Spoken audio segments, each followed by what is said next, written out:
Hello दोस्तों, आपका YouTube channel में स्वागत है। राजेश और रीता की शादी को 6 साल हो गए थे, लेकिन उनकी गोद अभी तक सूनी थी। डॉक्टर ने उन दोनों से कहा रीता कभी मां नहीं बन सकती, तो दोनों ने मिल के फैसला लिया कि वो बच्चा गोद लेंगे। एक दिन राजेश ने रात के खाने पर अपने माँ, पापा और दादी से कहा, पापा मुझे आप सबको ये बताना था। राजेश के पिता, हाँ बोलो ना बेटा, क्या बात है।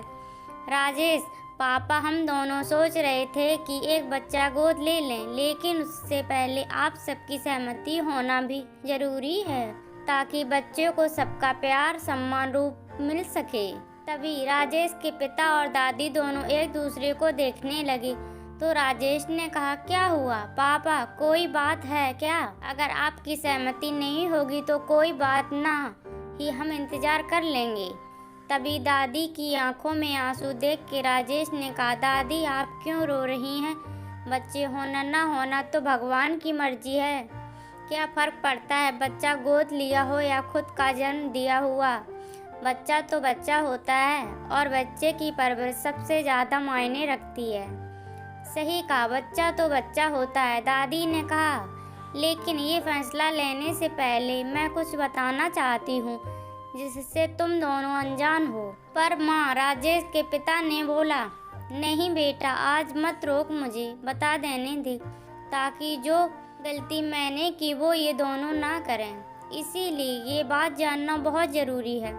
इन दोनों को बेटा, तुम्हारी एक बुआ थी रूपा को मैंने गोद लिया था, जन्म नहीं दिया था। मेरी शादी के 7 साल हो गए थे, तब शादियां कम उम्र में ही हो जाती थीं। 14 साल की थी मैं जब मेरी शादी कर दी गई और विदाई भी। हमारे दादाजी अकेले पुत्र संतान थे, तो सबको उम्मीद थी कि मुझे भी एक बेटा हो जाए जिससे वंश का नाम आगे बढ़े।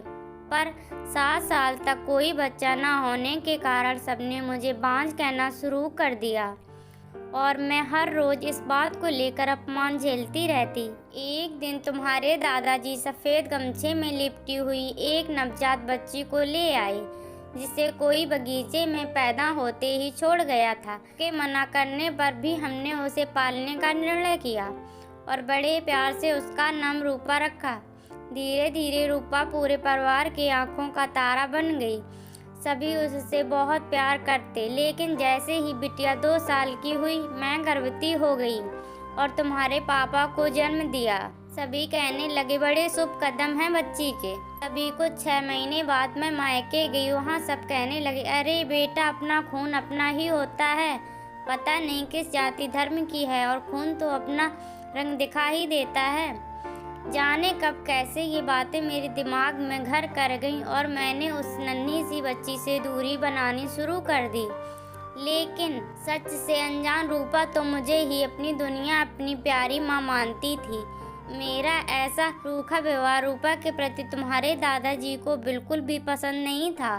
रूपा धीरे धीरे इस भेदभाव के साथ बड़ी होती गई। कच्ची उम्र नादानी की होती है। उसे बाहर के लोगों से पता चल गया कि उसे मैंने जन्म नहीं दिया, मैं उसकी सगी मां नहीं हूँ।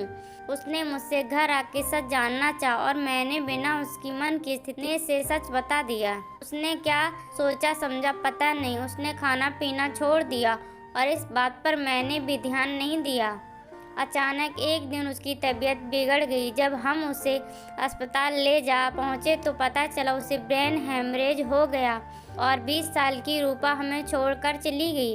उसके जाने के बाद मुझे उसकी डायरी मिली, जिसमें उसने अपने प्यार और तिरस्कार दोनों बातें लिखी थीं।